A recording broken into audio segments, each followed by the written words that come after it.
Dr. Yochayu, former chairman, PDP. All protocols duly observed. We apologize for the space constraints. You know that this is not our tradition, but for the exigency, we all would have to make sacrifice for today. The same sacrifice His Excellency has been making.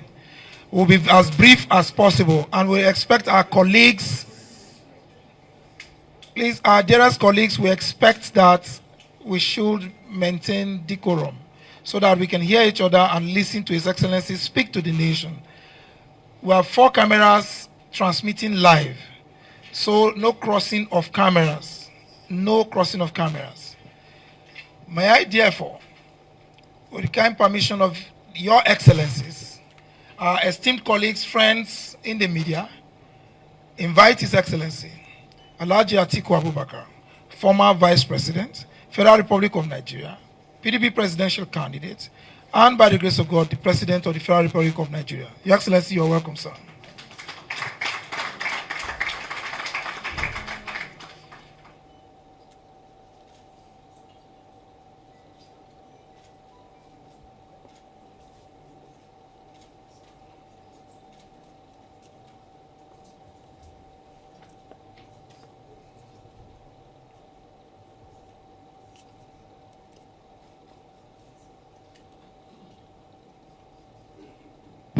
Thank you very much.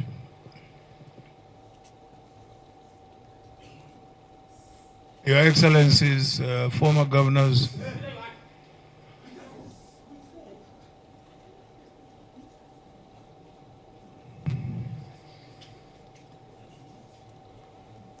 former chairman, our great party, members of the Board of Trustees and members of the National Executive Committee who are here today, this afternoon,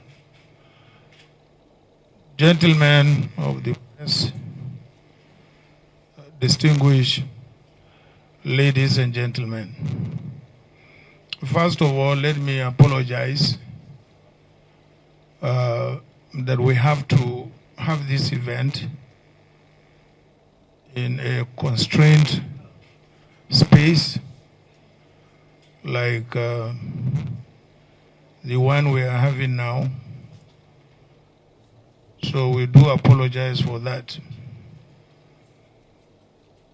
Gentlemen of the press, fellow citizens of the Federal Republic of Nigeria, I consider it important to address and report to you today on issues that define the future of elective government and legitimate leadership in our country.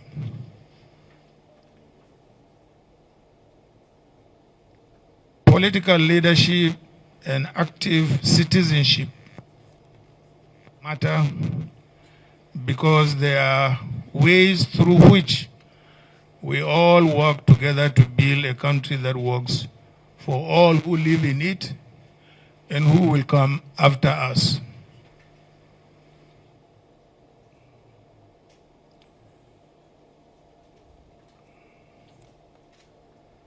Our country is bigger than any one of us, and its standing in the world affects the fate of all who come from or live in this great country, which has great future. As leaders, it is our duty to advance the well-being of all our people. For this purpose, my generation worked hard to return the soldiers to the barracks. Very many of us are here. And to defend the right of the people to elect and establish for ourselves legitimate government. Our elections are established and governed by law and founded on the Constitution from which leadership and government in Nigeria alone derive their legitimacy. The people look up to us as leaders to respect these rules and to defend them. This is what has brought us here today. Today, we are called upon to again, as a people, to uphold and defend the ground rules of elective government in our country. The Constitution prescribes the requirements for those who seek the highest elective office in the land.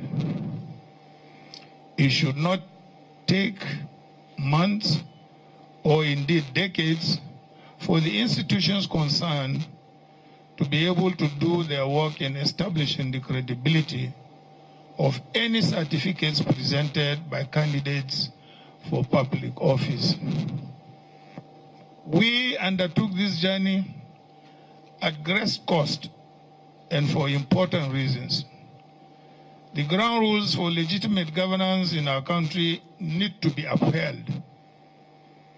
And you who are gathered here today have the responsibility of holding those ground rules. And the reputation of our country is at stake. That affects everyone, Nigerians everywhere, wherever they may be in the world. I am a Democrat by conviction and a citizen of a country that I love. The issues at stake in this case require us once more to rededicate ourselves to both the country and our Constitution. Now we must entrust these facts to us all as citizens and as leaders of the institutions charged with interpreting our Constitution.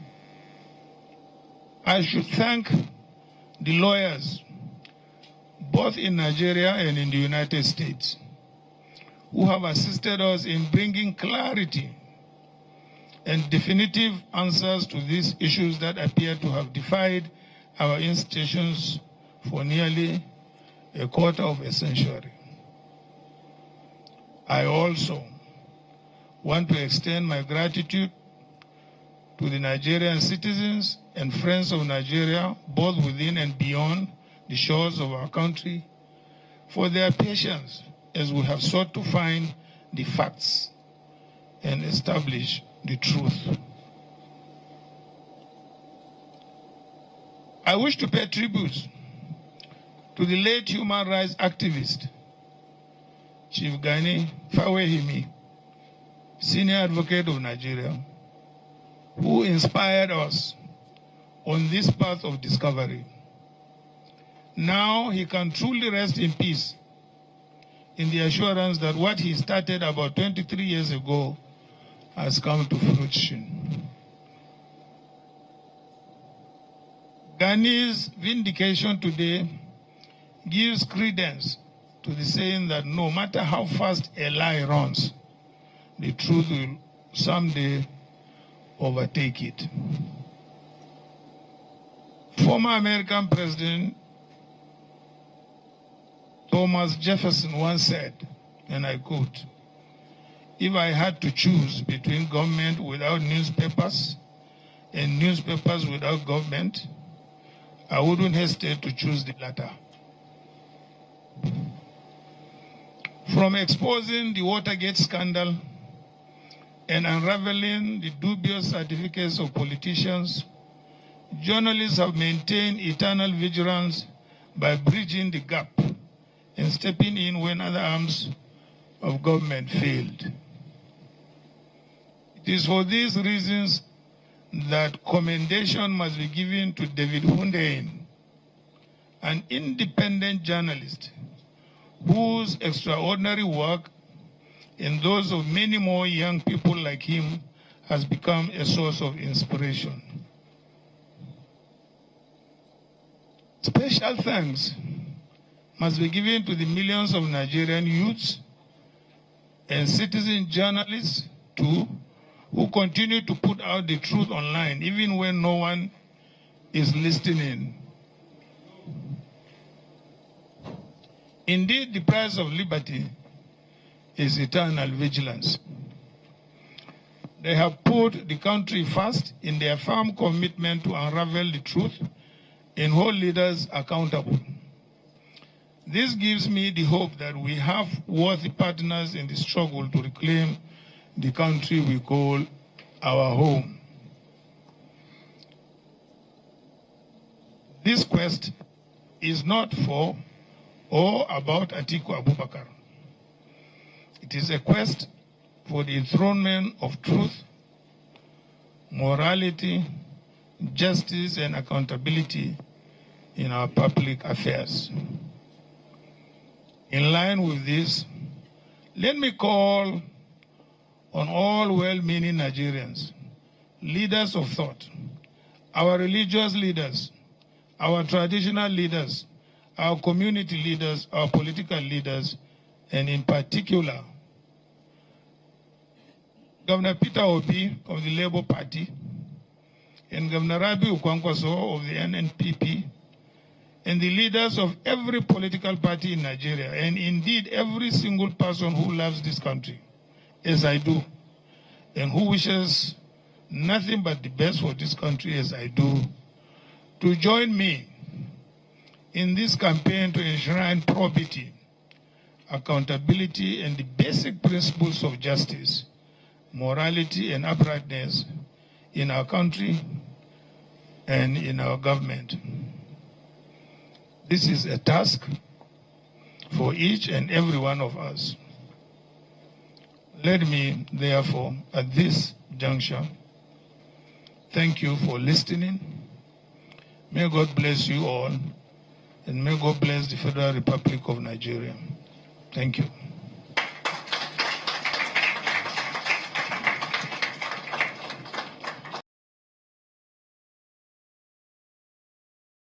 Your Excellency,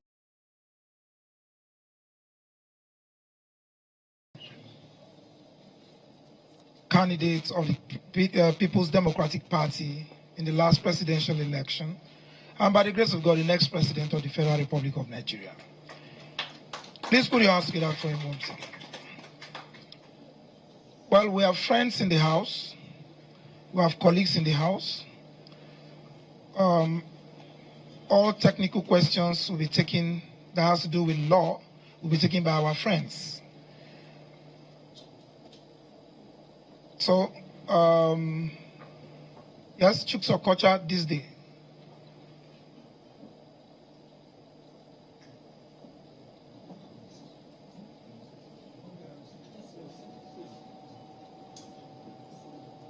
Good afternoon, everybody. Much has been said about the real documents from the Chicago State University. I want the former Vice President, the PDP presidential candidate, Atiku Abubakar, to tell us in clear words, because many papers, many television stations, many radio stations have been giving various versions of the documents handed over to you. Sir, what did the documents handed over to you say about the person of President Bola Ahmed Tinubu? Thank you, sir. And secondly, sir, what value will these documents handed over to you will be at the Supreme Court?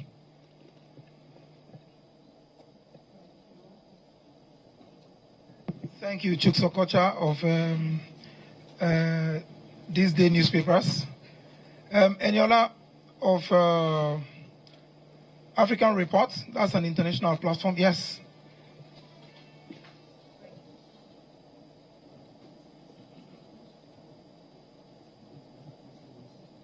Good afternoon, Your Excellency, colleagues, and everyone here. A spokesman for the president said that what you are doing against the president is a form of betrayal.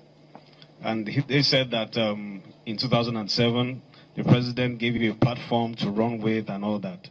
And now you are, embarrassing him on an international stage. Don't you fear that this bond between you will be permanently broken? Thank you.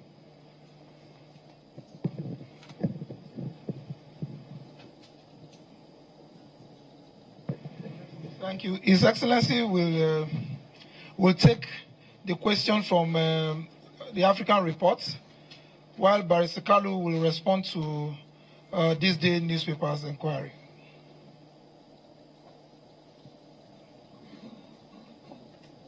Well, I beg to disagree with Bola Ahmed Tinubu. Yes, it is true, in 2007 we came together to form AC. And in Lagos, at the convention, I emerged as the winner and got the ticket. After I got the ticket, he sent about 5 or 6 senior partymen. Some of them are here. I can even name them, but I don't want to embarrass them. And they met me and said to me that Bola wanted to be my running mate. I said, gentlemen, you are all old enough. And apparently, virtually all of you are Christians with the exception of only one person. What would be your reaction to have a Muslim ticket? All of them said, we totally object to it. I said, then why didn't you tell him when he was giving you the message that, look, Mr. Tinubu, the message you are giving us, we don't seem to agree with you. Why are you coming then to me? And that was the end of the political relationship. He broke away, went and supported Umaru Yar'Adua. So, what is the ground for him to say that I betrayed him? But those of you who are old enough will also remember that in 2003, the PDP took over all the southwestern states, with the exception of Lagos. I stood between Obasanjo and himself. I said, no, you can't take over Lagos. Leave it. And he left it. So who is indebted to the other? Is it me or Bola Ahmed Tinubu? But there are other things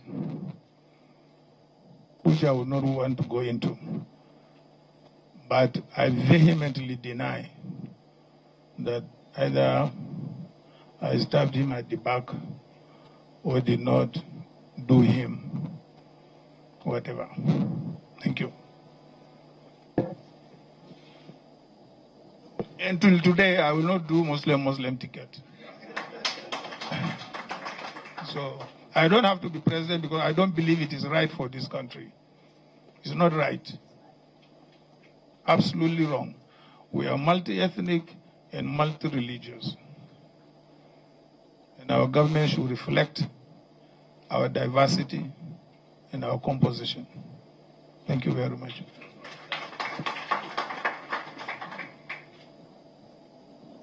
Thank you very much, Your Excellency. Barrister Kalu, over to you.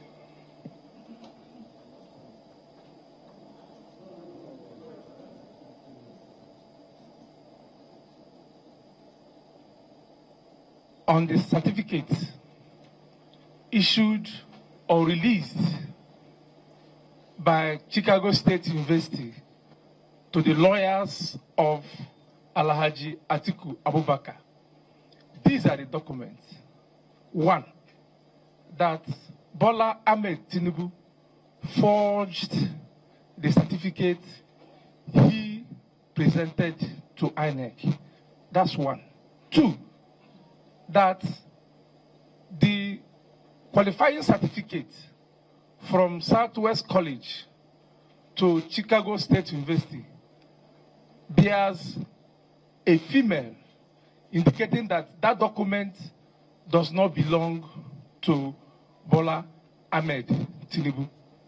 Three, the Chicago State University admission application form has a claim that Bola Ahmed Tinubu attended Government College, Lagos, and graduated in 1970, when indeed the school was established in 1974. The same document has it that the owner of that document is a black American, and the document Bola Ahmed Tinubu submitted to INEC, he denied having dual citizenship, which means it does not belong to him. Then, the same document, oral deposition, says that the Bola A. Tinubu is Ahmed, but the NYSC certificate Bola Ahmed Tinubu submitted to INEC has Adekunle. I don't know where the Adekunle and the Ahmed emerged from. So, on the second arm of your question, of what use will it be in the Supreme Court, it is very, very clear that from decided authorities, the Supreme Court has held that they can accept a party to adduce fresh evidence as long as certain conditions are met. And from what transpired in the proceedings in U.S. courts, that condition has already been met. So, as we speak, our law is very clear that a party at fault cannot be allowed to enjoy the fruit of his illegality. That is our answer to your question. Thank you. My name is Carlo. Carlo.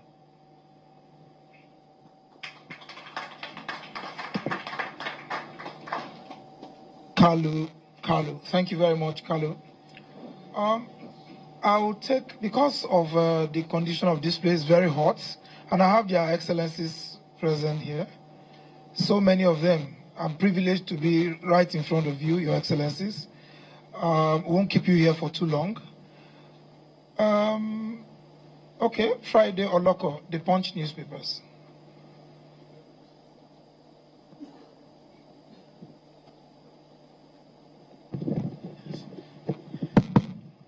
Good afternoon, Your Excellency. My name is Friday Loco. I work with Punch newspapers. Well, there have been rumors flying around that because of this issue, this alleged certificate forgery, that some persons have reached you by way of trying to intervene, to put pressure on you, purportedly from the president, for you to step down on this matter. If it is true, will you step down on this matter? That's one. Secondly, you are fighting this cause. What is the fate of your business interests? Do you fear that maybe, should you continue, that your business interests might be threatened because of the powers from the presidency? Thank you very much.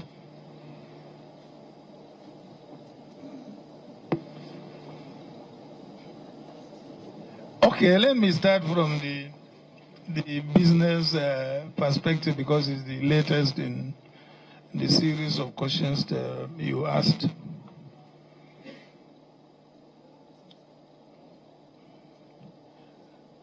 Yes, as you might have read in several other places, I was, in fact, not involved. In fact, I was the founder of one of the biggest oil and gas logistics company since the military area. And as soon as Buhari government came, even though we had license, we had got nothing to do with government. We were only contractors in logistics to the oil companies, not government. But as soon as Buhari came, all those contracts were revoked and taken away from us till today. So I'm not doing any government business. Yes, I am in other businesses, agriculture, manufacturing, and so on and so forth. So that's as far as government business is concerned. So I'm not scared of any business being taken away from me. It has already been taken away from me since the beginning of, it was in 1990, since Buhari's time. They took it and distributed it among themselves. So what was the other question?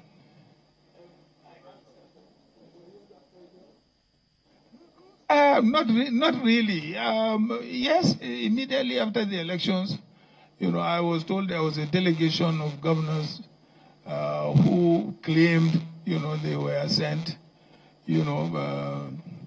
by the president, but I did not even allow them to get into my house. I didn't.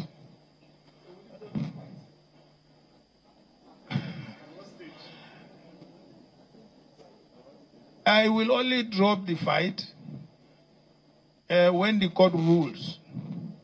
If the court rules that I am right, fine. If the court rules that he is right, so that's the end of the fight. Because at the moment we are at the Supreme Court, and there is no any other court than the Supreme Court.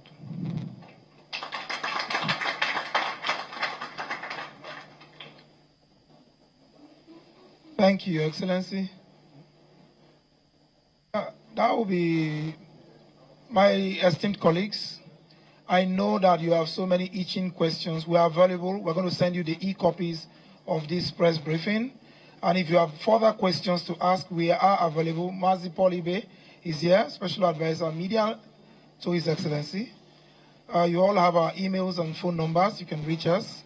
That won't be a problem. If you have queries, please, we are here to we're at your service. And if you want special focus, we don't have a problem. We'll respond to you. That'll be all for now. We thank you for your esteemed presence. God bless you. Thank you.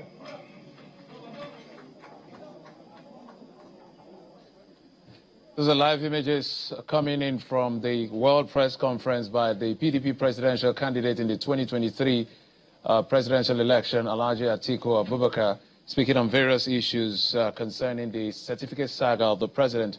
I'm sure you listen to every bit of what he says, and I'm sure reaction will continue to elicit after this very conference. We now return to our studios to continue regular programming.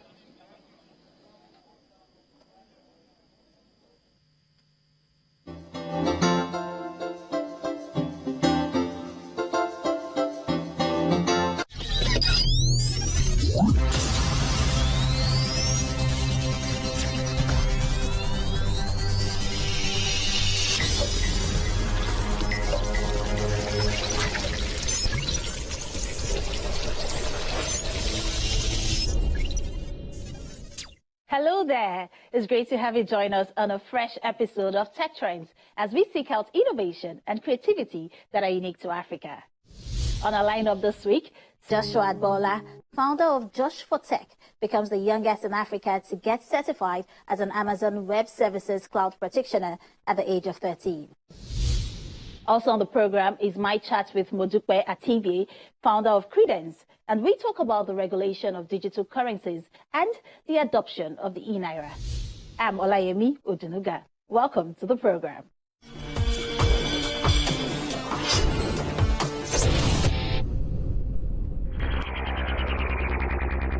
Cryptocurrency currencies take the concept of money and they take it native into computers, where everything is settled with computers and doesn't require external institutions or trusted third parties to validate things. I'm Joshua Bola. I am a programmer, speaker, and a YouTuber, and I'm also a future skills activist, and I love tech. Meet one of Nigeria's youngest tech CEOs, passionate about advocating for the early teaching of tech skills to young people. Joshua Bola is a young tech genius who started coding at the age of 6. Now at 13 years, he's quite comfortable programming in a number of languages and frameworks.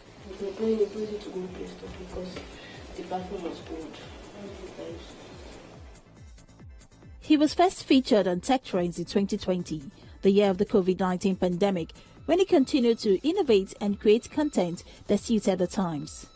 He tells us what he's been up to since then. So after that, around that time is when I won the MTN Post Hackathon, and for